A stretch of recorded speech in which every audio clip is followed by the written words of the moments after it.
श्री सच्चिदानंद सद्गुरु साईनाथ महाराज की जय. ஓம் சாய்ராம். ஸ்ரீ சாயி சச்சரிதம் ஓவிகள் கருத்துரை அத்தியாயம் 29. கனவு கதை சொல்லல். ஸ்ரீ கணேசனை வணங்குகின்றேன். அறிவை அளிப்பவளான அன்னை ஸ்ரீ சரஸ்வதி தேவியை வணங்குகின்றேன். ஸ்ரீ குருதேவரை வணங்குகின்றேன். ஸ்ரீ குல தேவதையை வணங்குகின்றேன். ஸ்ரீ சீதா ராமச்சந்திரனை வணங்குகின்றேன். ஸ்ரீ சத்குரு சாய்நாத் மகாராஜை வணங்குகின்றேன். பஜனை குழுவை சேர்ந்த அந்த பெண் மிகுந்த பக்தி கொண்டவள். அதனால் இந்த அனுபவத்தின் பலனை அவள் மட்டுமே பெற்றாள். ஆனால் அவளுடைய கணவன் மிகவும் சுயநலவாதி. அவன் தனது மனைவியை திட்டத் தொடங்கினான். நீ மிகவும் அப்பாவி. பெண்கள் அடிப்படையில் அப்பாவிகள். பகவான் ஸ்ரீராமர் எப்படி இங்கு வருவார் என்றார். அப்பாவி பக்தர்களினுடைய இதயத்திலே எந்த வடிவம் இடம் பெறுகின்றதோ அந்த உணர்வை மட்டுமே அவர் கொண்டிருக்கின்றார். நாம் எல்லாம் இந்த சாய்நாதரை மட்டுமே பார்க்க முடியும். பிறகு அவர் எப்படி ராமரின் வடிவத்தை கண்டார்? இப்படி மனதிலே யோசித்து கொண்டே அவன் தன் மனைவியை புறக்கணிக்க ஆரம்பித்தான். ஆனால் இந்த விஷயத்திலே அந்த பெண்ணினுடைய மனதிலே சிறிது கூட வருத்தம் இல்லை. ஏனெனில் அவரது அனுபவம் பொய்யல்ல, வெறும் மாயை. உண்மையற்ற ஒன்றை எப்படி கற்பனை செய்வது என்று அவளுக்கு தெரியவில்லை. கடந்த காலத்திலும் கூட அந்த பெண் ஆன்மீக பாதையிலே நிறைய முன்னேற்றம் அடைந்திருந்தார். அவ்வப்போது அவருக்கு ராமரின் பேரின்ப காட்சிகள் கிடைத்தன. பின்னர் அவரும் பணத்தின் மீது பேராசை கொண்டவராக மாறினார். எங்கெல்லாம் பணத்தின் மீது பேராசை இருக்கிறதோ அங்கெல்லாம் கடவுள் உடனடியாக போய்விடுகின்றார். இது பொருள் சார்ந்த பொருட்களின் மீதான பேராசையினுடைய அடிப்படை விளைவு. எனவே அவர் மீண்டும் மீண்டும் ஸ்ரீராமரை தரிசனம் செய்வது நின்றுவிட்டது. அவருடைய இந்த திறமை பகவான் சாயிக்கு முழுமையாக தெரிந்திருந்தது. பாபா தனது பாவங்களும் செயல்களின் விளைவுகளும் அழிக்கப்பட்டு தனது ரட்சிப்பின் நேரம் நெருங்கிவிட்டதை உணர்ந்திருந்தார். எனவே சாயி மகந்த் அந்த பெண்ணினுடைய நோக்கத்தை நிறைவேற்றினார். அவளால் வழிபடப்பட்ட தெய்வமான பகவான் ராமச்சந்திரன் வடிவத்தில் அவள் முன் தோன்றினார். ஸ்ரீ ராம தரிசன கதை நடந்தபோது அன்றிரவு ஒரு புதிய ஆச்சரியம் ஏற்பட்டது. அந்த பெண்ணினுடைய கணவர், அந்த பஜனை குழுவின் தலைவர் அல்லது அந்த வீட்டுக்காரர் ஒரு பயங்கரமான கனவு கண்டார். அவருடைய ஒரு கனவிலே ஏதோ ஒரு நகரத்திலே இருப்பதையும், ஒரு போலீஸ்காரர் தனது கைகளை இறுக்கமாக கட்டி கயிற்றை பிடித்தபடியும் அவருக்கு பின்னால் நிற்பதை கண்டார். அந்த இடத்திலே ஒரு கூண்டுக்கு வெளியே பகவான் சாய் அமைதியாகவும் அசையாமலும் நின்று முழு சம்பவத்தையும் பார்த்து கொண்டு இருந்தார். சாய் மகாராஜ் அருகில் நிற்பதை பார்த்த அந்த மனிதர் கைகளை கூப்பி கருணையுடன் ஸ்ரீ சாயியிடம் உதவிக்காக மன்றாடினார். அந்த மனிதர், மகாராஜா, உங்கள் புகழை பற்றி கேள்விப்பட்டு நாங்கள் உங்கள் காலடியிலே வந்துவிட்டோம். ஆனால் நீங்கள் இங்கே நேரில் இருந்தாலும் எனக்கு ஏன் இந்த பயங்கரமான பேரிடர் ஏற்பட்டது என்று கேட்கத் தொடங்கினார். பின்னர் மகாராஜ், ஒருவர் தனது செயல்களின் விளைவுகளை அனுபவிக்க வேண்டும் என்றார். பின்னர் கனவிலே பஜனை குழுவின் தலைவர் மிகவும் பணிந்த குரலிலே, பாபா, நான் இந்த வாழ்க்கையிலே எந்த பாவமும் செய்யவில்லை என்றார். அவர் குறிப்பாக இந்த வாழ்க்கையிலே இது போன்ற பிரச்சனையை விளைவிக்கும் எந்த செயலையும் நான் செய்யவில்லை என்றார். பின்னர் மகாராஜ், நீ இந்த பிறவியிலே அதை செய்யவில்லை என்றால் கடந்த கால பிறவிகளிலும் அதை செய்திருக்க வேண்டும். அதனால்தான் இந்த பிரச்சனை எழுந்துள்ளது என்றார். பிறகு அந்த குடும்பஸ்தர், பாபா, என்னுடைய கடந்த கால வாழ்க்கையை பற்றி எனக்கு என்ன தெரியும்? நான் சில பாவங்களை செய்திருந்தாலும் அந்த பாவங்கள் உங்கள் பார்வையால் எரிந்து சாம்பலாக்கப்பட வேண்டும் என்றார். பாபா, உங்களை பார்த்ததும் புல் நெருப்பிலே எரிந்து சாம்பலாவது போல என்னுடைய பாவங்கள் எல்லாம் எரிந்து போக வேண்டும். பிறகு ஏன் நான் அந்த பாவங்களில் இருந்து விடுபடவில்லை?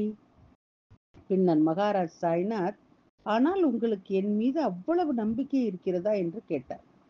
குடும்பஸ்தர் ஆம் என்று கூறினார். அதை சொன்னதும் அவரை தன் கண்களை மூடிக்கொள்ள பாபா சொன்னார். மகாராஜினுடைய கட்டளைப்படி அவர் அங்கேயே நின்றார். அவர் கண்களை மூடியவுடன் ஏதோ ஒரு சத்தத்துடன் கீழே விடும் சத்தத்தை கேட்டார். பலத்த சத்தத்தை கேட்டதும் குடும்பஸ்தர் மிகவும் பயந்து போனார். பின்னர் அவர் கனவிலே கண்களை திறந்தார். போலீஸ் கயிற்றிலிருந்து விடுபட்டதையும் அந்த போலீஸ் கான்ஸ்டபிள் இரத்த கரையுடன் தரையிலே கிடப்பதையும் கண்டார். காயமடைந்த நிலையிலே கிடந்த கான்ஸ்டபிளை பார்த்து குடும்பஸ்தர் பயந்து மகாராஜை பார்க்க தொடங்கினார். பின்னர் பகவான் சாய்நாத் சிரித்து கொண்டே, இப்போது நீயே போலீஸ் வலையிலே சிக்கிக் கொண்டாய் என்றார். காயமடைந்த இந்த போலீஸ் கான்ஸ்டபிளுடைய நிலையை பார்த்து, போலீஸ் அதிகாரிகள் வந்து உங்களை கைது செய்வார்கள், நீங்கள் நிச்சயமாக இந்த குற்றத்தை செய்துவிட்டீர்கள் என்று கூறுவார்கள். முழு சூழ்நிலையும் தனக்கு எதிராக இருப்பதைக் கண்டு குடும்பஸ்தர் மிகவும் கவலையடைந்து பாபாவிடம், பாபா, நீங்கள் சொல்வது சரிதான், இந்த குற்றச்சாட்டு நிச்சயமாக என் மீது சுமத்தப்படும். இப்போது உங்களால் மட்டுமே இந்த சூழ்நிலையிலிருந்து என்னை விடுவிக்க முடியும். உங்களை தவிர எனக்கு வேறு எந்த மீட்பரும் இல்லை என்று சொல்லத் தொடங்கினார். அந்த குடும்பஸ்தரின் வேண்டுகோளை கேட்ட பாபா, இப்போது நீ மீண்டும் உன் கண்களை மூடி என்றார். பின்னர் குடும்பஸ்தர் கண்களை மூடிக்கொண்டார். மீண்டும் அவற்றை திறந்தபோது அவர் மிகவும் ஆச்சரியப்பட்டார். அவர் கூண்டுக்கு வெளியே நிற்பதையும் பாபா அவருக்கு பக்கத்திலே நிற்பதையும் பார்த்தார். இதை கண்ட அவர் பாபாவின் முன் சாஷ்டாங்கமாக விழுந்து வணங்கினார். பின்னர் பாபா அவர் கூண்டுக்கு வெளியே நிற்பதையும் பாபா அவருக்கு ஒரு பக்கத்தில் நிற்பதையும் பார்த்தார். இதை கண்ட அவர் பாபாவின் பாதங்களில் சாஷ்டாங்கமாக விழுந்து வணங்கினார். பின்னர் பாபா அந்த குடும்பஸ்தரிடம் கேட்டார், நீ இப்போது சொன்ன வணக்கத்திற்கும் முன்னாடி நீ செய்த வணக்கத்திற்கும் ஏதாவது வித்தியாசம் தெரிகிறதா? யோசித்து பார் என்றார். அப்போது குடும்பஸ்தர், 2 வாழ்த்துக்களுக்கும் மிகப்பெரிய வித்தியாசம் தெரிகிறது. முன்பு பணத்தின் மீது பேராசை கொண்டதால் உங்களை வாழ்த்த வந்தேன். இப்போது பக்தியுடன் உங்களை வாழ்த்துகிறேன் என்று பதிலளித்தார். உங்கள் மீது எனக்கு எந்த பக்தியும் இருந்ததில்லை. இது மட்டுமல்ல, நீங்கள் ஒரு முஸ்லீம், நீங்கள் இந்துக்களாகிய எங்களை கெடுக்கின்றீர்கள். இந்த முட்டாள் உங்கள் மீது என்னுடைய இதயத்தையும் கோபத்தால் நிரப்பியது. இதற்கு பாபா, நீ முஸ்லீம், கடவுள்களை வணங்குவதில்லையா என்று கேட்டார். இதை கேட்டபோது குடும்பஸ்தர் எதிர் மறைவாக பதிலளித்தார். பின்னர் பாபா, உங்கள் வீட்டிலே 5 கைவிரல்களின் சேர்க்கை இருக்கின்றது. ஆனால் நீங்கள் சவப்பெட்டி வைக்கப்பட்ட நாளிலே, அதாவது மொஹரம் பண்டிகை என்று அதை வணங்கவில்லையா? உங்கள் இதயத்தை கேட்டு பாருங்கள் என்றார். அதே போல உங்கள் வீட்டிலும் காட்பி என்று ஒரு தெய்வம் இருக்கிறதா? திருமணத்தின் போது நீ அவரை மதித்து வழிபடுகின்றாய் இல்லையா? அந்த காட்பியும் ஒரு இஸ்லாமிய தெய்வம் தானே என்றார். பாபாவினுடைய இந்த கூற்றை கேட்டதும் குடும்பஸ்தர் தலையை ஆட்டி உறுதியளித்தார். பாபா மீண்டும் கேட்டார், உனக்கு வேறு ஏதாவது ஆசை இருக்கின்றதா? இதை கேட்டதும் குடும்பஸ்தர் தனது குரு சமர்த்த ராமதாஸ் சுவாமியை பார்க்க வேண்டும் என்ற தனது விருப்பத்தை தெரிவித்தார். பின்னர் மகாராஜ் அவரை திரும்பி பார்க்க சொன்னார். அந்த குடும்பஸ்தரின் பின்னால் பார்த்தவுடன் சமர்த்த ராமதாஸ் சுவாமி அவருக்கு முன்னால் நிற்பதை கண்டார். சமர்த்த ராமதாஸ் சுவாமியினுடைய பாதங்களை தொட்டவுடன் அவர் கண்ணுக்கு தெரியாதவராக ஆனார். பின்னர் அவர் தெரிந்து கொள்ளும் ஆவலிலே பாபாவிடம் கேட்க தொடங்கினார். பாபா, உங்களுக்கு இப்போது மிகவும் வயதாகிவிட்டது. உங்கள் உடம்பிலே முதிர்ச்சி தெரிய ஆரம்பித்து விட்டது. உங்களுக்கு என்ன வயது இருக்கும் என்றார். இதை சொன்ன பிறகு பாபா, நான் உனக்கு வயதானவனாக தெரிகின்றேனா? என்னுடன் ஓடிச் சென்று பின்னர் சொல் என்றார். இதை சொல்லிவிட்டு பாபா மிக வேகமாக முன்னால் ஓடத் தொடங்கினார். குடும்பஸ்தர் அவருடைய பின்னால் ஓடத் தொடங்கினார். மகாராஜ் சாலையிலே வேகமாக ஓடியதால் எழுந்த தூசியிலே பாபா கண்ணுக்கு தெரியாதவராக ஆனார். அந்த நேரத்திலே குடும்பஸ்தர் தூக்கத்திலிருந்து கண் விழித்தார்.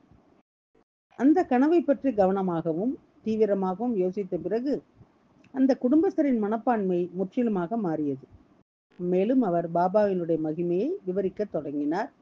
அத்தகைய ஒரு இயற்கைக்கு அப்பாற்பட்ட செயலை கண்டதும் பாபாவுக்கு எதிரான அவரது அனைத்து வாத விவாதங்களும் மறைந்தது. சாயினுடைய பாதங்கள் மீதான அவரது பக்தி உறுதியானது. உண்மையிலே இது ஒரு கனவாக இருக்கலாம், ஆனால் கேள்விகள் மற்றும் பதில்களை கேட்பதன் மூலம் கேட்போர் அதன் பின்னால் மறைந்திருக்கும் அர்த்தத்தை புரிந்து கொள்ள முயற்சிக்க வேண்டும். இந்த கனவினுடைய கேள்வி பதில் அமர்வின் மூலம் பாபாவின் எளிதாக புரிய வைக்கும் முறையின் காரணமாக பகவான் சாயியை பற்றிய அந்த குடும்பஸ்தரின் முரண்பாடுகள் முழுமையாக தீர்க்கப்பட்டன. மறுநாள் காலையிலே இந்த பஜனை குழுவினர் ஸ்ரீ சாயியை தரிசிக்க கோவிலுக்கு வந்தபோது பகவான் சாயி கருணை கொண்டு அவர்களுக்கு 2 ரூபாய் மதிப்புள்ள பர்பியை வழங்கினார். பாபா அவருக்கு இன்னும் 2 ரூபாய் கொடுத்து இன்னும் சில நாட்கள் காத்திருக்க வைத்தார். ஷீரடியிலே வசிக்கும் போது அவர் தொடர்ந்து பஜனை சேவை செய்து வந்தார். ஷீரடியிலே சிறிது நேரம் செலவிட்ட பிறகு இந்த பஜனை குழுவினர் புறப்பட்டனர். அவருக்கு அதிக பணம் கிடைக்கவில்லை என்றாலும் பாபாவின் கனிவான பார்வையால் ஏராளமான ஆசீர்வாதங்களை பெற்றார். அல்லாஹ் நிறைய கொடுப்பார் என்று பாபா சொன்னார். அல்லாஹ் உங்களுக்கு நன்மை செய்வார். அப்படி ஒரு ஆசீர்வாதத்தை கொடுத்தார்.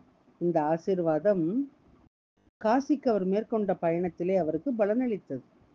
ஸ்ரீ சாயியை தியானிப்பதாலும் பகவான் சாயியினுடைய நாமத்தை உச்சரிப்பதாலும் இரவும் பகலும் சாயிநாதரிடம் பக்தி கொண்டிருப்பதாலும் துக்கத்தின் போது எந்த தடமும் மிச்சம் இருக்கவில்லை. அனைவரின் வாழ்க்கையும் மகிழ்ச்சியாக மாறியது. அவர்களின் பயணம் இனிமையாக இருந்தது. பாபாவின் ஆசீர்வாதத்தின்படி அந்த குழு எண்ணற்ற பயணங்களின் பலனை பெற்றது. பாபாவின் ஆசீர்வாதத்தின்படி அந்த குழு எண்ணற்ற பயணங்களின் பலனை பெற்றது. வழியிலே எந்தவித பயமோ அல்லது கஷ்டமோ இல்லாமல் இந்த பஜனை குழுவினர் மகிழ்ச்சியுடன் வீடு திரும்பினர். அத்தியாயம் 29 கனவு கதை சொல்லல், ஓவிகள் மற்றும் கருத்துரை அடுத்த தொடரிலே கேட்கலாம். சாயியை பணிவோம். சாந்தி நிலவட்டும். ஓம் சாய்ராம். श्री सच्चिदानंद सद्गुरु साईनाथ महाराज